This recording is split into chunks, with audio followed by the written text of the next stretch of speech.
Love doesn't die, it's just betrayed. The silence in our Honda Civic was so thick you could cut it with a butter knife and serve it at a funeral. My wife Sarah sat in the passenger seat, arms crossed like a prison guard, staring out the window at the passing streetlights of our dying Midwestern town. The radio played some generic pop song, but neither of us bothered to change it. We were too busy marinating in our mutual hatred. "You know what your problem is, Dave?" Sarah finally said, her voice dripping with the kind of condescension usually reserved for explaining algebra to a golden retriever. "You never support Tommy's decisions. The kid wants to quit basketball, and you act like he's announcing he's joining a cult." I gripped the steering wheel tighter, my knuckles going white. "The kid was good, Sarah, really good. College scouts were looking at him, but sure, let's throw it all away so he can spend more time playing video games in his room. Maybe if you weren't such a control freak, he'd actually want to talk to you about his feelings instead of hiding from you." Control freak. Right. Because wanting your 17-year-old son to not waste his natural athletic talent made me Hitler. I owned a small auto repair shop on the bad side of town, worked 60-hour weeks to keep food on our table and a roof over our heads, and apparently, that made me the villain in Sarah's little drama. "We're here," I said, pulling into the driveway of the Morrison house. The place was lit up like a Christmas tree, with cars parked all along the street. Through the windows, I could see people laughing, drinking, having the kind of fun that seemed to exist in a parallel universe from my marriage. Sarah checked her makeup in the visor mirror, applying another layer of lipstick with surgical precision. She'd dressed up tonight. Black dress that hugged her curves, heels that made her legs look like they went on for miles. For a brief moment, I remembered why I'd fallen in love with her 15 years ago. Then she opened her mouth. "Try not to embarrass me tonight, okay? These are important people from my company." Important people. Sarah worked in human resources at Morrison Industries, the biggest employer in our little town. She'd been climbing the corporate ladder for the past 5 years, ever since she decided being married to a mechanic wasn't quite prestigious enough for her tastes. We walked up to the front door, and I could already hear the party in full swing. Sarah immediately plastered on her fake corporate smile, the one she practiced in the bathroom mirror every morning. The door opened before we could knock. "Sarah? Dave, so glad you could make it." Janet Morrison, the boss's wife, greeted us with the kind of enthusiasm usually reserved for lottery winners. She was one of those women who'd clearly had work done, everything lifted, tucked, and enhanced to fight the inevitable march of time. "Thanks for having us," I said, forcing a smile that felt like chewing glass. The house was exactly what you'd expect from the town's most successful family. Marble floors, crystal chandeliers, and enough square footage to house a small village. Sarah immediately gravitated toward her work friends, leaving me standing by the door like a coat rack. I made my way to the kitchen, hoping to find something stronger than beer. The place was packed with Sarah's colleagues, all dressed in their weekend casual clothes that probably cost more than my monthly mortgage payment. I recognized most of them from various company events, the kind of people who said things like "circle back" and "synergy" without irony.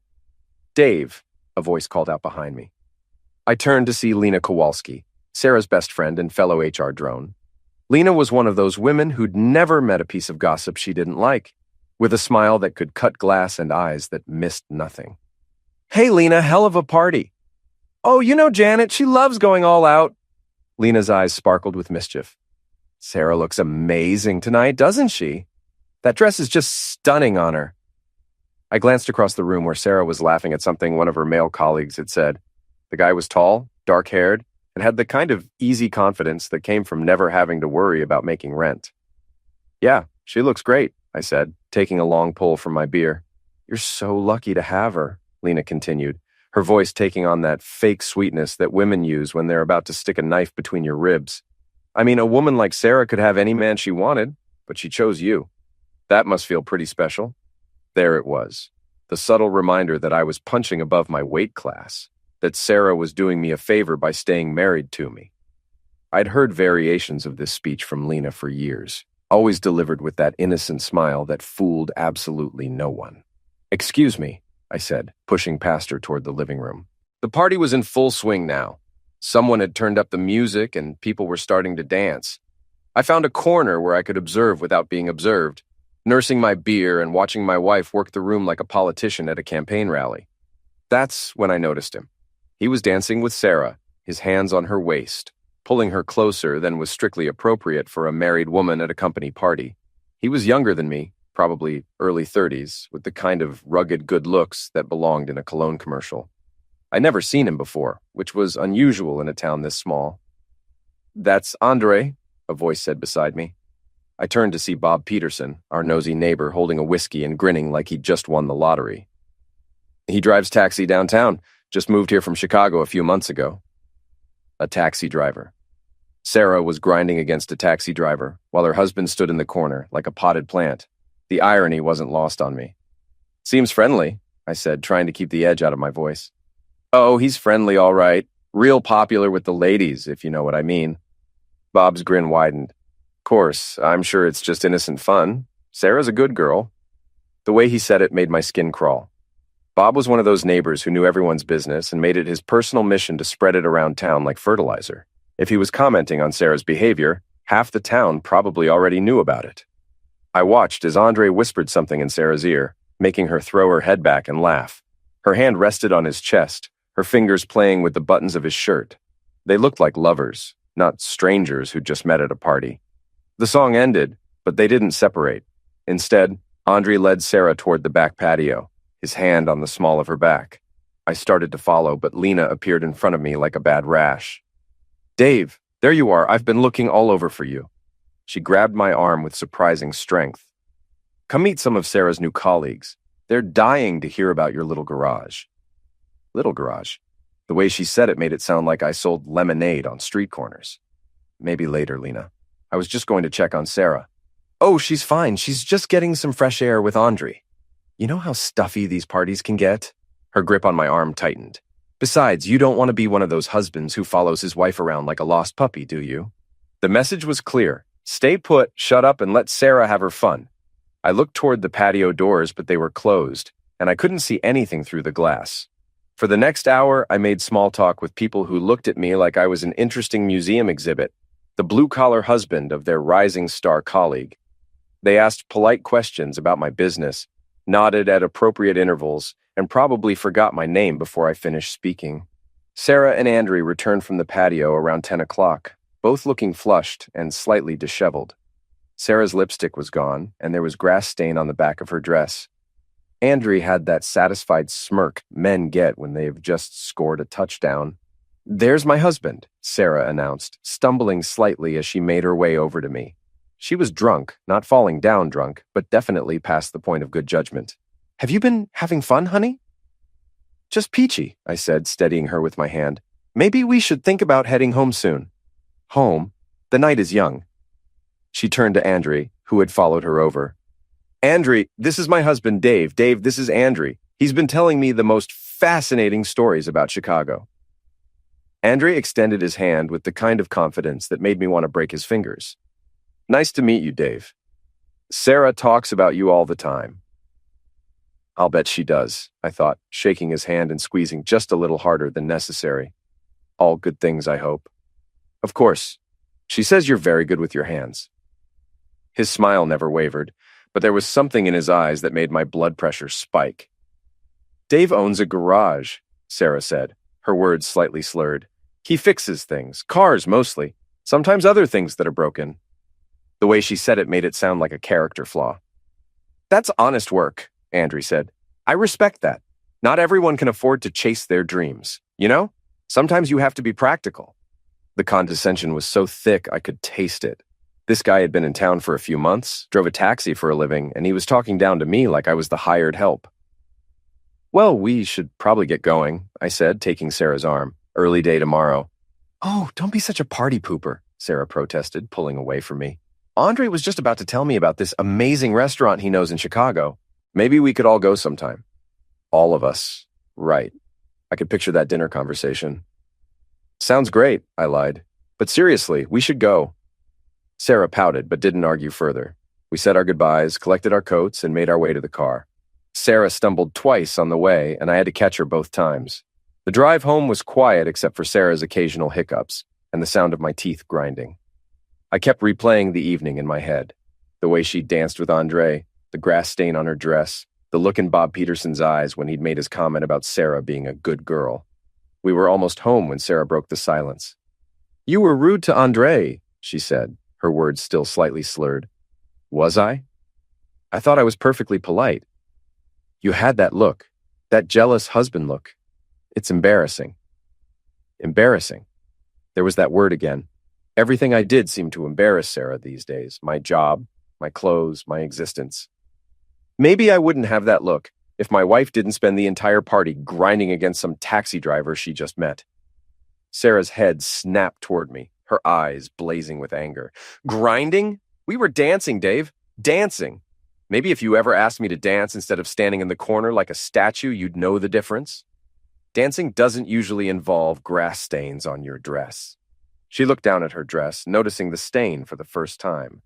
We went outside for some air. I sat on the patio chair. God, you're paranoid. Maybe I was paranoid. Maybe I was reading too much into innocent flirtation. Maybe 15 years of marriage had made me suspicious of my own shadow. Or maybe my wife was lying to my face. We pulled into our driveway, and I eliminated the engine. Our house looked small and shabby compared to the Morrison mansion, with its peeling paint and overgrown lawn. Sarah sat in the passenger seat for a moment, staring at our front door like it was the entrance to a prison. "This isn't the life I wanted," she said quietly. The words hit me like a physical blow. 15 years of marriage, a son together, a lifetime of shared memories, and this wasn't the life she wanted. What's that supposed to mean? She turned to look at me, and for a moment, her mask slipped. I saw something in her eyes I'd never seen before. Contempt. "Nothing," she said, getting out of the car. "Forget I said anything." But I wouldn't forget. Those words would replay in my head for hours, days, weeks to come. This isn't the life I wanted. As I watched her walk toward our front door, her heels clicking on the concrete, I wondered when exactly I'd stopped being her husband and started being her biggest disappointment. I had no idea that this was just the beginning. The next morning brought a hangover I didn't deserve and a wife who acted like nothing had happened. Sarah was up before me, already dressed in her power suit, sipping coffee and scrolling through her phone like she was searching for the meaning of life in her Instagram feed. "Morning," I said, pouring myself a cup of coffee that could strip paint. "Morning," she replied without looking up. "I'm working late tonight. Don't wait up." Working late, right. In the 15 years we'd been married, Sarah had never worked late on a Saturday. But then again, she'd never had a reason to before. Tommy shuffled into the kitchen wearing the uniform of teenage depression, sweatpants, oversized hoodie, and the kind of bedhead that suggested he'd been wrestling with his pillow all night. "Hey, kiddo," I said, ruffling his hair. "Want some breakfast?" "Not hungry," he mumbled, grabbing an energy drink from the fridge. "That's not breakfast, that's liquid diabetes." He shrugged and headed back toward his room. At 17, Tommy had perfected the art of nonverbal communication, expressing entire conversations through shoulder movements and heavy sighs. "Tommy," Sarah called after him, "remember what we talked about yesterday. You don't have to do anything you don't want to do." The basketball thing again. Sarah had been filling his head with ideas about following his passion and not being pressured by toxic masculinity ever since he'd mentioned wanting to quit the team. Never mind that his passion seemed to involve sleeping until noon and playing video games until his eyes bled. "Yeah, I know," Tommy said, disappearing upstairs. Sarah finished her coffee and grabbed her purse, checking her reflection in the hall mirror one more time. She looked good. Better than good, actually. She'd lost weight recently, started wearing makeup to work again, bought new clothes that showed off her figure. All the classic signs that I'd been too stupid to recognize. "See you tonight," she said, giving me a peck on the cheek that felt about as passionate as a handshake. "Sarah," I called after her as she reached the door. "Yeah?" I wanted to ask her about Andre, about the grass stain, about what she'd meant when she said this wasn't the life she wanted. But looking at her standing there in her designer clothes with her perfect makeup and her impatient expression, I lost my nerve. "Nothing? Have a good day." She left without another word, and I was alone with my coffee and my paranoid thoughts. I spent the morning at the shop trying to lose myself in the familiar rhythm of fixing broken things. There's something therapeutic about diagnosing a problem, taking apart an engine, and putting it back together better than it was before. If only marriages came with repair manuals. Around noon, my best friend Yuri stopped by with sandwiches and his trademark cynicism. Yuri Volkov was a former cop who'd traded his badge for a bartender's license after getting fed up with the politics of law enforcement. He was the kind of friend who'd help you move a body without asking questions, then spend the next 10 years making jokes about it. "You look like someone pissed in your cornflakes," he said, unwrapping a pastrami sandwich that could feed a small village. "Just tired," I lied. "Tired, my. You've got that look." "What look?" "The look every married man gets when he realizes his wife is screwing around on him." I nearly choked on my sandwich. Jesus, Yuri. Way to sugarcoat it. "Hey, I'm just calling it like I see it. Sarah's been acting different lately. New clothes, new attitude, staying late at work. Either she's having an affair or she's joined a cult. And cults don't usually require push-up bras." The fact that Yuri had noticed the same things I had didn't make me feel any better. It just confirmed that I wasn't going crazy. Or maybe we both were. "She was dancing with some guy at a party last night," I admitted. "Taxi driver named Andre, fresh from Chicago." "Andre, huh? Sounds like a real winner. Let me guess. Tall, dark, and handsome, with the kind of accent that makes women's underwear drop? Something like that." Yuri took a massive bite of his sandwich and chewed thoughtfully. "You want my advice? Do I have a choice? Follow her." "What?" "Follow her, see where she goes, who she meets. You're never going to get the truth by asking nicely. Cheating wives don't just confess because you give them puppy dog eyes." The idea made my stomach turn. Following my own wife like some kind of private detective felt like admitting defeat, like acknowledging that our marriage was already over. "I can't do that." "Why not? She's obviously doing something she doesn't want you to know about. Don't you think you have a right to know what it is?" Before I could answer, the shop door chimed, and Bob Peterson walked in carrying what looked like a lawnmower engine that had been through a blender. Dave, just the man I wanted to see. Bob's grin was so wide it looked painful. "Got a little problem with my mower. Think you can work your magic?" "I can take a look," I said, grateful for the distraction. "What happened to it?" "Oh, you know how it is. These things just break down for no reason." He set the engine on my workbench and leaned against the counter like he was settling in for a long conversation. "Hell of a party last night, wasn't it?" Yuri raised an eyebrow and excused himself, probably sensing that Bob was about to deliver some gossip that would ruin my day. "Yeah, it was nice," I said, focusing on the engine. "Sarah sure seemed to be having a good time. That Andre fellow is quite the charmer, isn't he?" There it was. Bob couldn't just drop off his broken lawnmower and leave. He had to poke at the wound to see how much blood he could draw. I guess. "You know, I saw them out on the patio for quite a while. Must have been having quite the conversation." Bob's voice took on that fake innocent tone that people use when they're being anything but innocent. I looked up from the engine, meeting his eyes directly. "What exactly are you trying to say, Bob?" Nothing at all. Just making conversation. You know how people talk in a small town. Probably nothing to it." But his grin said otherwise. His grin said he knew exactly what he was doing, and he was enjoying every second of it. "How much do I owe you for fixing this?" Bob asked, suddenly all business. $50 should cover it. I'll have it ready by Monday." "Great. I'll tell Martha you said hi." He headed for the door, then paused. "Oh, and Dave? If you ever need to talk, you know where to find me. Sometimes it helps to have someone to listen." After he left, I stared at the broken engine for a long time, wondering if it was a metaphor for my marriage. Some things could be fixed with the right tools and enough patience. Others were just too far gone to save. That evening, I sat in my living room pretending to watch television while actually watching the clock. Sarah had said she was working late, but it was already 8 o'clock, and the offices at Morrison Industries closed at 5. Tommy came downstairs around 9, looking slightly more human than he had that morning. "Dad, can I ask you something?" "Sure, kiddo. What's on your mind?" He sat down on the couch next to me, fidgeting with his phone. "Do you think Mom's happy?" The question hit me like a sucker punch. How do you tell your 17-year-old son that you're not sure his mother wants to be married to his father anymore? What makes you ask that? "I don't know. She just seems different lately. Angrier, like she's mad at the world or something. Your mom's under a lot of pressure at work. Sometimes adults get stressed and take it out on the people they love." Tommy nodded, but he didn't look convinced. "She keeps telling me I should quit basketball. Says I shouldn't do things just to make other people happy." "What do you want to do?" "I don't know. I used to love playing, but now it just feels like work. Like everyone's watching me, waiting for me to screw up."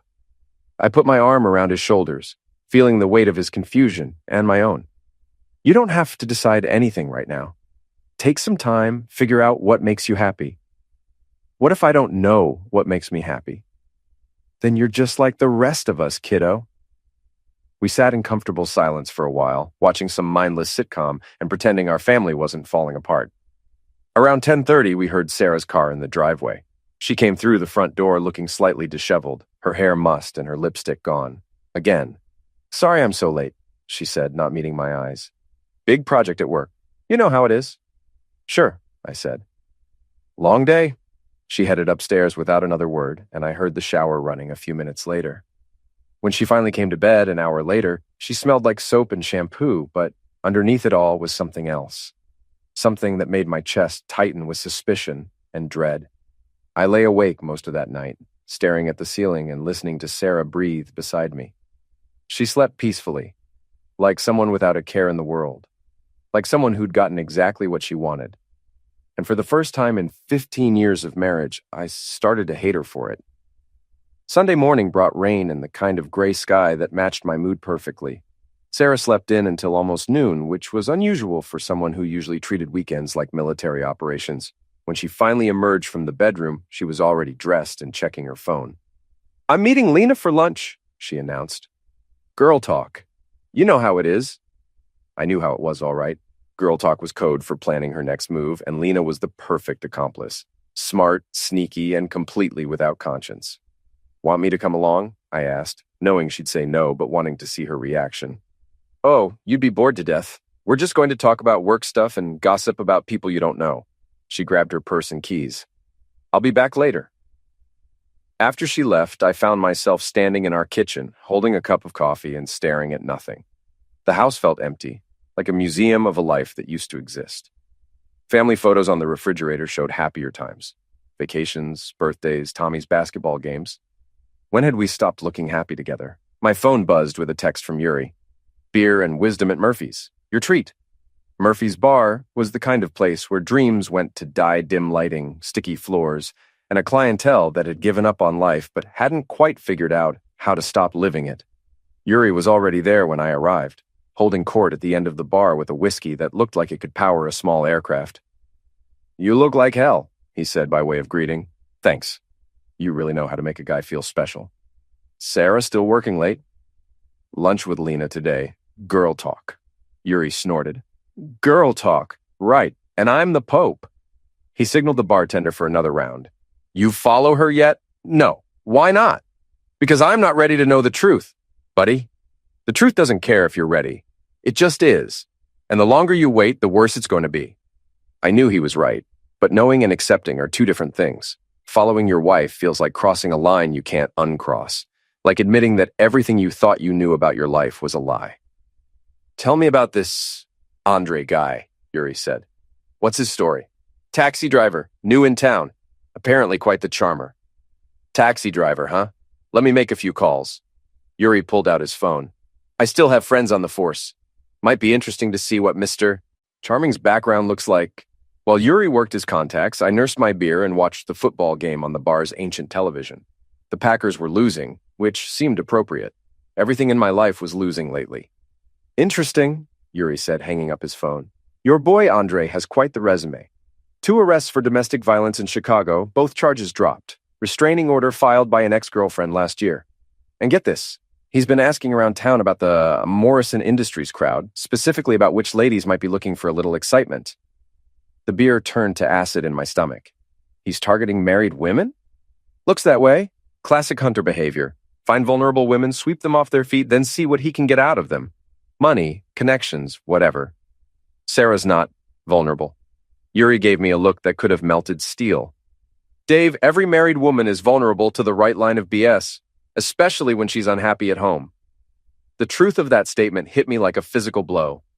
Sarah was unhappy. She'd said so herself. This isn't the life I wanted. And now some smooth-talking hunter was offering her something different, something exciting, something that didn't involve being married to a mechanic who embarrassed her at parties. "I need to get home," I said, throwing money on the bar. "Dave, wait. Don't do anything stupid."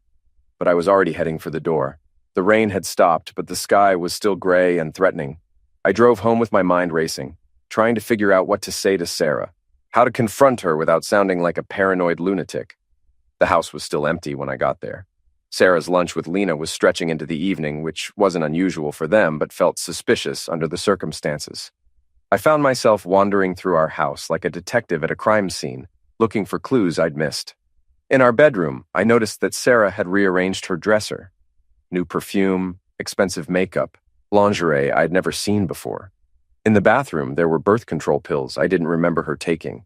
We'd been trying to have another baby for months, or at least I thought we had.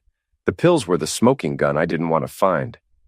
Sarah had been lying about wanting another child, lying about trying to get pregnant, lying about everything that mattered. I was sitting on our bed, holding the pill pack and feeling like my world was collapsing, when I heard Tommy come through the front door. "Dad? You home?" I shoved the pills back in the drawer and went downstairs. Tommy was in the kitchen, raiding the refrigerator with the single-minded determination of a teenage boy. "Where's Mom?" he asked around a mouthful of leftover pizza. "Still out with Lena. They've been hanging out a lot lately." Tommy's tone was casual, but there was something in his eyes that suggested he'd noticed more than he was letting on. "Yeah, they have." "Dad, can I tell you something?" "Of course." Tommy set down his pizza and looked at me directly, which was unusual for him.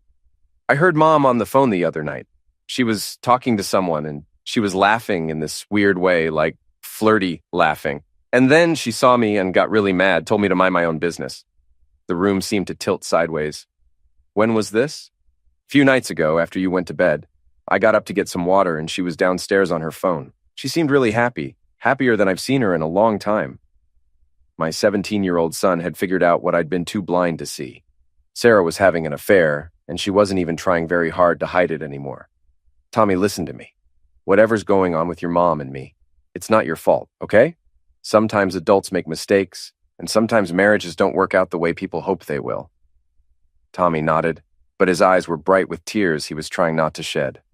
"Are you guys getting divorced?" "I don't know, kiddo. I honestly don't know." We stood there in our kitchen, father and son, both of us trying to process the fact that our family was falling apart in real time. I wanted to protect him from this, to shield him from the ugly reality of adult relationships, but it was too late for that. He'd already seen too much. Sarah came home around 9 o'clock, looking flushed and happy in a way that made me want to break something. She was humming under her breath, checking her phone every few seconds, acting like a teenager with her first crush. "How was lunch?" I asked. "Oh, you know Lena. She always has the best gossip." Sarah kicked off her heels and headed for the stairs. "I'm exhausted. Think I'll take a bath and go to bed early." She disappeared upstairs and I heard the bathroom door close, followed by the sound of running water. A few minutes later, I heard her phone buzzing on the kitchen counter where she'd left it. The text was from someone named A, and it was short and sweet. "Can't wait to see you tomorrow." I stared at that message for a long time, feeling something cold and hard settle in my chest. This wasn't just flirtation anymore. This was a full-blown affair, and my wife wasn't even trying to hide it. I deleted the message and put the phone back where I'd found it. Then I went to my garage, poured myself 3 fingers of whiskey, and started planning my next move. If Sarah wanted to play games, I was ready to play, but she wasn't going to like the rules. Monday morning arrived with the subtlety of a sledgehammer. Sarah was up early, singing in the shower and taking extra care with her appearance.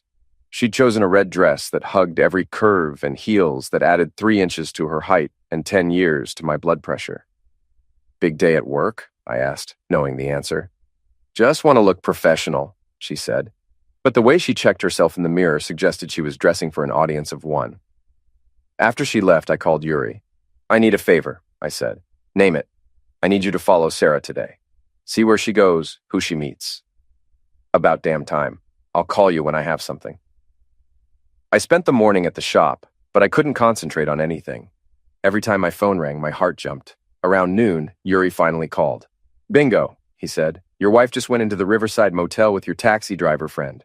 Room 237. They looked real cozy." The Riverside Motel was exactly the kind of place you'd expect for a sleazy affair. Cheap, anonymous, and far enough from downtown that you probably wouldn't run into anyone you knew. The fact that Sarah was willing to meet Andre in such a dump told me everything I needed to know about how far she'd fallen. "How long have they been in there?" About 20 minutes. You want me to keep watching? No, I'll take it from here. I closed the shop early and drove to the motel, my hands shaking with rage and adrenaline. Sarah's car was parked in the back, partially hidden behind a dumpster like she was ashamed of what she was doing. Good. She should be ashamed. I sat in my truck for almost an hour, watching room 237 and trying to decide what to do. I could burst in and catch them in the act, but that felt too much like a bad soap opera. I could wait for them to come out and confront them in the parking lot, but that was too public. Or I could do nothing, go home, and pretend I'd never seen anything. The decision was made for me when the door to room 237 opened and Sarah emerged, followed by Andre. They were laughing about something, and Sarah looked happier than I'd seen her in years. Andre said something that made her throw her head back and laugh even harder. Then he pulled her close and kissed her like they were teenagers. I took pictures with my phone, my hands steady despite the rage coursing through my veins. Evidence. I was going to need evidence. They separated, and Sarah headed for her car while Andre went to his taxi. I waited until Sarah was gone, then got out of my truck and walked over to where Andre was checking his phone. Andre, right? I said. He looked up, and I saw recognition flash in his eyes, followed quickly by something that might have been fear. Dave, what are you doing here? Funny, I was about to ask you the same question. He straightened up, trying to look confident, but I could see sweat beading on his forehead. Just dropping off a fare. You know how it is. Yeah, I know exactly how it is. I stepped closer, close enough that he had to tilt his head back to look at me. Here's what's going to happen. You're going to stay away from my wife. You're going to delete her number from your phone. And if I ever see you within 50 feet of her again, we're going to have a very different kind of conversation. Look, man, I don't know what you think you saw. I saw my wife coming out of that motel room with you. I saw you kiss her. I took pictures. So let's skip the part where you pretend this is all innocent, okay? Andre's fake confidence crumbled. She told me you guys were separated. Did she? What else did she tell you? That you were controlling, that you didn't understand her, that she was planning to leave you anyway. Each word was like a knife between my ribs. Sarah had been painting me as the villain in her story, making herself the sufferer who deserved sympathy and comfort. It was a classic cheater's playbook, and Andre had fallen for it completely. Well, here's something she didn't tell you, I said. I'm not going anywhere. This is my town, my family, my life. And you're just some loser taxi driver who thought he could waltz in here and break up a marriage for fun. It's not like that. It's exactly like that. You're a hunter, Andre. I know about Chicago, about the arrests, about the restraining order. You make a habit of this, don't you? Find lonely married women, feed them a line of BS, see what you can get out of them. His face went pale. You don't know what you're talking about. I know exactly what I'm talking about. The question is, what am I going to do about it? I let that hang in the air for a moment, watching him squirm. Then I smiled, and it wasn't a nice smile. Here's what's going to happen, I said. You're going to disappear. Leave town, find a new hunting ground, whatever. But you're going to stay away from my wife and my family. Because if you don't, I'm going to make sure everyone in this town knows exactly what kind of man you are. And in a small town like this, reputation is everything. You can't. I can, and I will. I've got friends, Andre. Friends who don't like it when outsiders come into their town and mess with their neighbors' families. Friends who might decide to pay you a visit one dark night. It was a bluff mostly, but Andre didn't know that. He was from Chicago, where threats like that might be backed up with action. In our little Midwestern town, we were more likely to passive-aggressively exclude someone from the church potluck, but he didn't need to know that. Think about it, I said, turning to walk away. But don't think too long. My patience isn't what it used to be. I drove home feeling like I'd accomplished something, but the victory was hollow. I'd scared off Andre, but that didn't solve the real problem.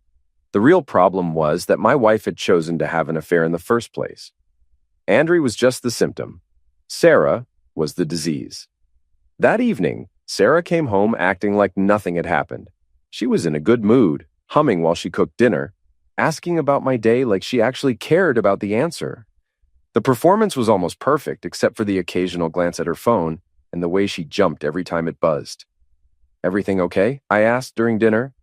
You seem a little jumpy. Just tired, she said. Long day at work. Yeah, I'll bet. Something in my tone must have caught her attention because she looked at me sharply. What's that supposed to mean? Nothing, just agreeing with you. We finished dinner in silence, and Sarah excused herself to take a phone call. I heard her go upstairs, heard her bedroom door close, heard her voice, but not her words. When she came back down 20 minutes later, she looked upset. Problem at work? I asked. Something like that. I was willing to bet that Andre had told her about our little conversation. Good. Let her sweat for a while. Let her wonder what I knew and what I was planning to do about it. That night, as we lay in bed pretending to sleep, I could feel the tension radiating from Sarah like heat from a furnace. She kept shifting, checking her phone, sighing dramatically. Around midnight, she got up and went to the bathroom, and I heard her making another phone call. This time, I got up and listened at the door. "I don't care what he said," Sarah was whispering. "He doesn't scare me. We just have to be more careful for a while." A pause. "No, I'm not ending this. I can't go back to pretending everything is fine when it's not. I won't live like that anymore." Another pause. "I know it's complicated, but we'll figure it out. We just need to be patient." I went back to bed before she finished her call, but I'd heard enough. Sarah wasn't backing down. If anything, my confrontation with Andre had made her more determined to continue the affair. She was choosing him over me, choosing excitement over stability, choosing a fantasy over reality. Fine. If that's how she wanted to play it, I was ready to raise the stakes. The next morning, I called a lawyer. The law office of Patricia Chen was exactly what you'd expect from a small-town attorney. Wood paneling, leather chairs, and the kind of diplomas on the wall that were meant to impress clients and intimidate opponents. Patricia herself was a sharp-dressed woman in her 50s, with the kind of smile that could cut glass and eyes that missed nothing. "So," she said, reviewing the photos I'd printed out, "your wife is having an affair with this Andre character, and you want to know your options." "That's right. How long has this been going on?" "I'm not sure. I only found out about it recently, but looking back, there were signs. She's been different for months." Patricia nodded, making notes on a legal pad. "Any joint assets? Property, investments, business interests? The house, our cars, my auto shop? Nothing too complicated." "Children? One son, 17 years old." "Good. At his age, the court will take his preferences into account regarding custody." She leaned back in her chair. "Mr. Morrison, I'm going to be straight with you. If fidelity doesn't carry the same legal weight it used to, courts are more interested in equitable division of assets and the best interests of the child than in punishing cheating spouses. So she gets away with it? Legally, yes. But that doesn't mean you don't have options." Patricia's smile turned carnivory. "Tell me about your wife's job, her social circle, her reputation in the community." I told her about Sarah's position at Morrison Industries, her ambitions, her carefully cultivated image as the perfect corporate wife. Patricia listened with growing interest. "Reputation matters in a small town," she said, "and it matters even more in corporate environments. If word got out about her affair, especially with someone like this Andre character, it could seriously damage her career prospects." "What are you suggesting?" "I'm not suggesting anything. I'm simply observing that information has a way of spreading in communities like ours. Sometimes that works in our favor, sometimes it doesn't." I understood. Patricia couldn't tell me to destroy my wife's reputation, but she could point me in the right direction and let me draw my own conclusions. "There's something else," I said. "I found birth control pills in her dresser. We've been supposedly trying for another baby." Patricia's eyebrows went up. "That suggests premeditation. She's been planning this affair, taking steps to avoid consequences. That might be useful in custody proceedings." I left the lawyer's office with a strategy and a sense of purpose I hadn't felt in weeks. Sarah wanted to play games? Fine. But she was about to learn that I knew how to play too. My first stop was Murphy's Bar, where Yuri was already holding court with a group of local guys I recognized from high school. Word travels fast in a small town, and I was counting on that. "Dave," Yuri called out when he saw me. "Boys, you remember Dave Morrison? Owns the auto shop on 5th Street? There were nods and handshakes all around. These were working-class guys, construction workers, factory employees, truck drivers, the kind of men who understood loyalty and didn't have much patience for cheating wives. "Heard you're having some trouble at home," said Mike Kowalski, Lena's husband. "Sorry to hear that, man." "Yeah, well, you know how it is. Sometimes you marry someone thinking you know them, and then you find out they're not who you thought they were. That taxi drivers still sniffing around?" asked Tom Bradley, who worked at the grain elevator. "Far as I know, some guys just don't understand the concept of respect." The conversation flowed naturally from there. I didn't have to say much, just enough to plant seeds, to let these guys know that Sarah was cheating, and that Andre was the kind of outsider who didn't respect local customs. By the time I left, I was confident that the story would spread through town like wildfire. My next stop was the Morrison Industries office building. I didn't go inside. That would have been too obvious. Instead, I parked across the street and waited. Around noon, I saw Sarah and Lena leave together, heading for their usual lunch spot. I waited another 10 minutes, then walked into the building and took the elevator to the third floor, where Sarah worked. The receptionist was a young woman named Jennifer who'd gone to high school with Tommy. "Hi, Mr. Morrison. How are you?" "I'm fine, Jennifer. Is my wife around? I wanted to surprise her with lunch." "Oh, she just left with Lena, but you could wait in her office if you want." "That's okay. I'll catch her later." I paused as if something had just occurred to me. I've been meaning to ask, has Sarah been working a lot of late hours recently? She's been coming home exhausted. Jennifer looked uncomfortable. I don't really keep track of everyone's schedules." "Of course not. It's just that she mentioned working on some big project with that new guy, the taxi driver. What's his name again?" I don't think I know who you mean." But her face told a different story. Jennifer knew exactly who I meant, which confirmed that Sarah's affair was becoming common knowledge around the office. Perfect. "Well, anyway," I said, "if you see her, tell her I stopped by."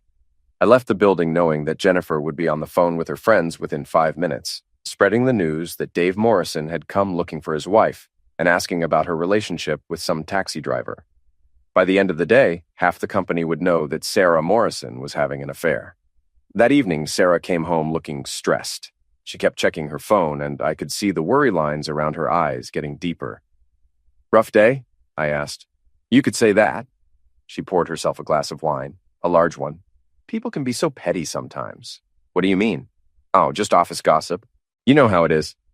I knew exactly how it was. The gossip mill was working overtime, and Sarah was feeling the heat. Good.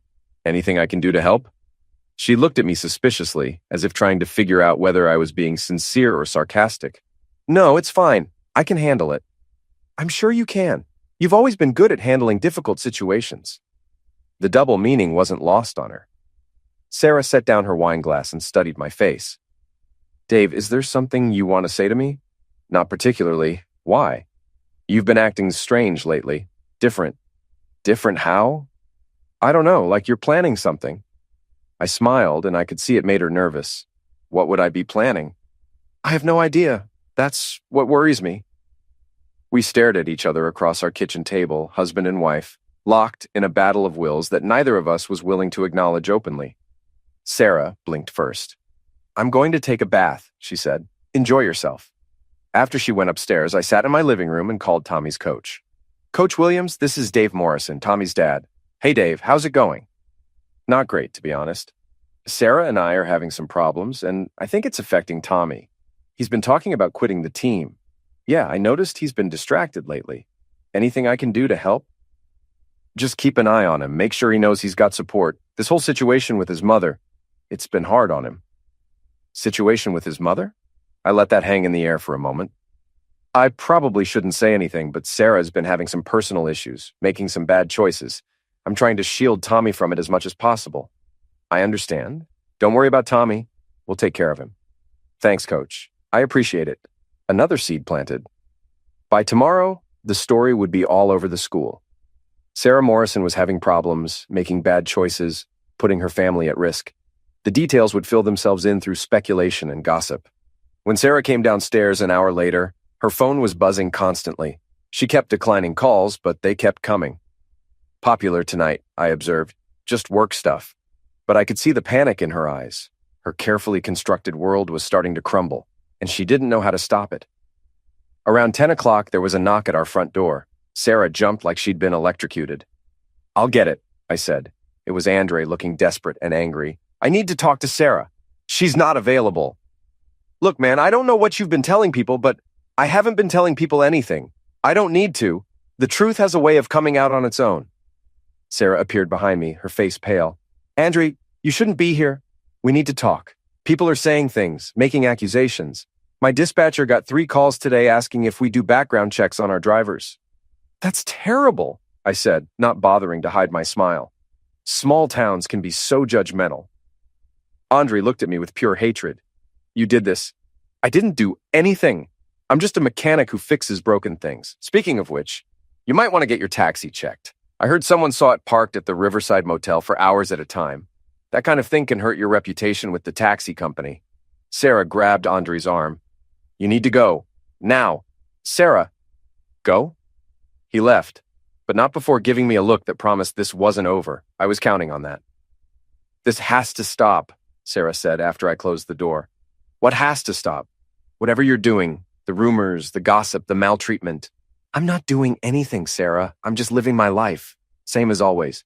Bees, you're trying to destroy me. Why would I want to destroy you? You're my wife, the mother of my child. Because you know. There it was, the admission I'd been waiting for. Know what? About Andre. About us. Us? I let the word hang in the air like a bad smell. There is no us, Sarah. There's you, and there's your taxi driver, and there's the mess you've made of our family. Tears started running down her face, but I felt no sympathy. She'd made her choices. Now she had to live with the consequences. It wasn't supposed to happen like this, she said. How was it supposed to happen? You were going to leave me for a taxi driver with a criminal record? You were going to destroy our son's family for some sleazy affair? You don't understand. I understand perfectly. You're bored with your life, so you decided to blow it up. Well, congratulations. Mission accomplished. Sarah collapsed onto the couch, sobbing. I never meant for it to go this far.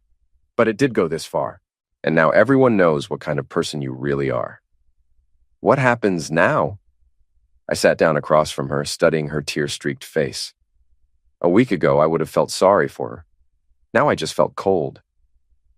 Now you make a choice, I said. You can end this thing with Andre. We can go to counseling and maybe we can salvage something from this marriage. Or you can keep playing games, and I'll make sure everyone in this town knows exactly who Sarah Morrison really is. That's blackmail. That's consequences. Something you've managed to avoid most of your life. She looked up at me with red-rimmed eyes. What happened to you? You used to be kind. I used to be naive. You cured me of that. The next morning, Sarah was gone when I woke up. Her car wasn't in the driveway, and most of her clothes were missing from the closet. She'd left a note on the kitchen table.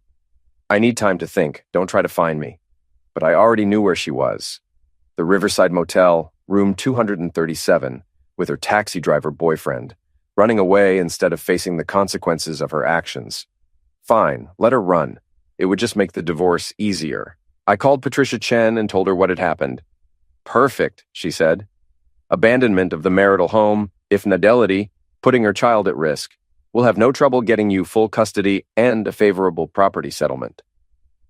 How long will this take? A few months, maybe less, if she doesn't contest it. But given the circumstances, I doubt she'll want this to go to trial. Too much dirty laundry.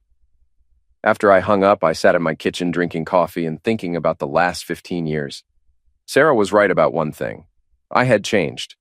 The man who'd married her would never have orchestrated the systematic destruction of her reputation. That man had been trusting, forgiving, willing to see the best in people. But that man was gone, eliminated by betrayal and replaced by someone harder, smarter, and infinitely more dangerous. Sarah had wanted excitement, had wanted to see what would happen if she pushed me too far. Now she knew. Tommy came downstairs around noon, looking confused and hurt. Where's Mom? She's gone, kiddo. She left this morning. Is she coming back? I don't know. Maybe, but things are going to be different now. Tommy nodded, trying to process this new reality. Dad, are you okay? I looked at my son, tall, strong, decent in ways his mother had never been, and felt something inside me ease just slightly. Yeah, kiddo. I think I'm going to be just fine. That afternoon, I reopened the shop and got back to work. Cars don't fix themselves and life goes on, even after your world falls apart. Around 3 o'clock, Yuri stopped by with coffee and his usual commentary. Heard Sarah took off, he said. News travels fast. Fastest thing in this town. So what's the plan now? Divorce. Full custody. Start over. Think she'll fight it? I thought about Sarah. holed up in a cheap motel with a taxi driver who was probably already planning his exit strategy. No, she's got nothing to fight with. What about the taxi driver? What about him? He got what he wanted, a married woman willing to throw away her life for a few hours of excitement. Now he's stuck with her. Yuri laughed. You know, for a guy whose wife just left him, you seem pretty calm. I'm not calm, I'm free. And for the first time in months, that was actually true. 2 weeks later, I got the call I'd been expecting. Sarah wanted to talk, wanted to work things out, wanted to come home. But it was too late for that. The papers had already been filed, the custody hearing scheduled, the property division negotiated. I made a mistake, she said over the phone, her voice small and broken. Yes, you did. Can't we try again for Tommy's sake? Tommy's fine. He's better off without the constant fighting and tension. Kids are resilient. I love you. No, you don't. You love the idea of security, of having someone to fall back on when your exciting new life doesn't work out the way you planned. That's not true. It doesn't matter anymore, Sarah. It's over. She started crying then, the kind of desperate sobs that might have moved me once upon a time. But I'd learned to recognize manipulation when I heard it. And I'd learned that some things, once broken, can't be fixed. What about Andre? I asked. He left. Took a job in Detroit. Said he couldn't handle the pressure. Of course he did. Hunters don't stick around when their sufferers become liabilities. So you're alone? Yes. Good. Now you know how it feels. I hung up and went back to work. There was a transmission that needed rebuilding, and unlike marriages, transmissions could be fixed if you had the right tools and enough patience. 6 months later, the divorce was final. I got the house, full custody of Tommy, and most of our assets. Sarah got a small settlement and a hard lesson in consequences. She'd moved back to her mother's house in another state, taken a job with a company that didn't know about her reputation, started over with nothing. Tommy was doing better. He'd decided to stay on the basketball team after all, and his grades had improved once the tension at home disappeared. He spent weekends with Sarah sometimes, but he always seemed relieved to come home. Dad, he said one evening while we were watching a game on TV, I'm glad you didn't let her come back. Why's that? Because you deserve better. We both do. Smart kid. Smarter than his old man had been anyway. I never saw Andre again, but I heard through the grapevine that he'd had trouble finding work in Detroit. Seems his reputation had followed him there thanks to some phone calls from concerned citizens who wanted to make sure other communities knew what kind of man they were dealing with. As for Lena, she'd been fired from Morrison Industries after someone anonymously provided evidence of her role in facilitating Sarah's affair. She'd moved away too, unable to find work in a town where everyone knew she couldn't be trusted. The house felt bigger with just Tommy and me, but it also felt cleaner somehow, like we'd finally gotten rid of something toxic that had been poisoning the air for years. I was in my garage one evening, working on a classic Mustang that someone wanted restored, when my phone rang. It was Sarah. Dave, I just wanted to call and say I'm sorry for everything. Okay. I know you'll probably never forgive me, but I needed you to know that I regret what I did. You were a good husband, and I threw it all away for nothing. You're right, I was a good husband. Past tense. I deserve that. Yes, you do. There was a long pause. Are you happy now? I thought about it. Was I happy? I was free. I was respected in my community. I had my son's love and trust. And I'd learned that I was stronger than I'd ever imagined. Maybe that was better than happy. I'm content, I said finally. Good. You deserve to be content. After she hung up, I went back to work on the Mustang. It was a beautiful car, classic lines, and powerful engine. But it had been neglected for years. The previous owner had let it rust and decay, thinking it would always be there when he was ready to appreciate it. But with enough time, effort, and the right tools, even the most damaged things could be restored to something better than they'd ever been before. I was living proof of that.